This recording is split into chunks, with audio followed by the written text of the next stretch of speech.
Chapter 11. That night there was a real bad thunderstorm, but what woke me up wasn't the thunder and lightning. It was Winn Dixie, whining and butted his head against the bedroom door. "Winn Dixie," I said, "what are you doing?" He didn't pay any attention to me. He just kept beating his head against the door and whining and whimpering. When I got out of bed and went over and put my hand on his head, he was shaking and trembling so hard that it scared me. I knelt down and wrapped my arms around him, but he didn't turn and look at me or smile or sneeze or wag his tail or do any normal kind of Winn Dixie things. He just kept beating his head against the door and crying and shaking. "You want the door open?" I said. "Huh? Is that what you want?" I stood up and opened the door, and Winn Dixie flew through it like something big and ugly and mean was chasing him. "Winn Dixie," I hissed, "come back here." I didn't want him going and waking the preacher up, but it was too late. Winn Dixie was already at the other end of the trailer in the preacher's room. I could tell because there was a spring sound that must have come from Winn Dixie jumping on the bed. And then there was a sound from the preacher like he was real surprised. But none of it lasted long because Winn Dixie came tearing back out of the preacher's room, panting and running like crazy. I tried to grab him, but he was going too fast. "Opal?" said the preacher. He was standing at the door of his bedroom, and his hair was all kind of wild on top of his head. He was looking around like he wasn't sure where he was. "Opal, what's going on?" "I don't know," I told him. But just then, there was a huge crack of thunder, one so loud that it shook the whole trailer. And Winn Dixie came shooting back out of my room and went running right past me, and I screamed, "Daddy, watch out!" But the preacher was still confused. He just stood there, and Winn Dixie came barreling right toward him like he was a bowling ball, and the preacher was the only pin left standing. And wham! They both fell to the ground. "Uh-oh," I said. "Opal?" said the preacher. He was lying on his stomach, and Winn Dixie was sitting on top of him, panting and whining. "Yes, sir," I said. "Opal?" the preacher said again. "Yes, sir," I said louder.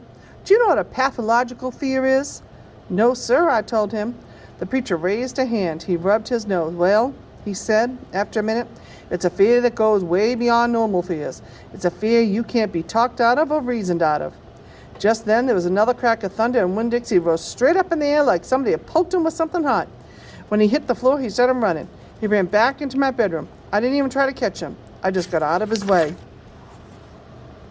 The preacher lay there on the ground, rubbing his nose. Finally, he sat up. He said, "Opal, I believe Winn Dixie has a pathological fear of thunderstorms."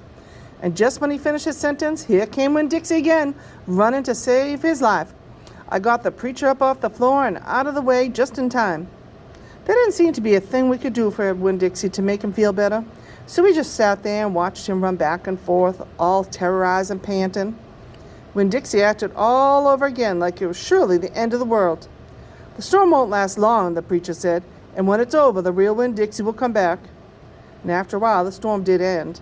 The rain stopped, and there wasn't any more lightning and thunder. And finally, the last rumble of thunder went away, and Winn Dixie quit running back and forth and came over to where me and the preacher were sitting and cocked his head like he was saying, "What in the world are you two doing out of bed in the middle of the night?"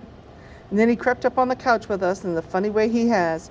He gets on the couch an inch at a time, kind of sliding himself onto it, looking off in a different direction like it's all happening by accident, like he doesn't intend to get on the couch, but all of a sudden there he is.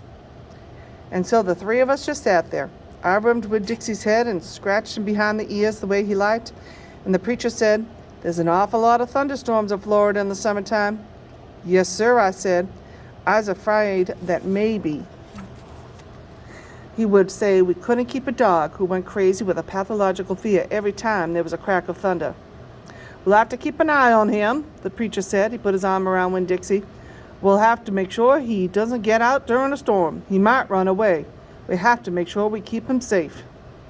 "Yes, sir," I said again. All of a sudden, it was hard for me to talk. I loved the preacher so much.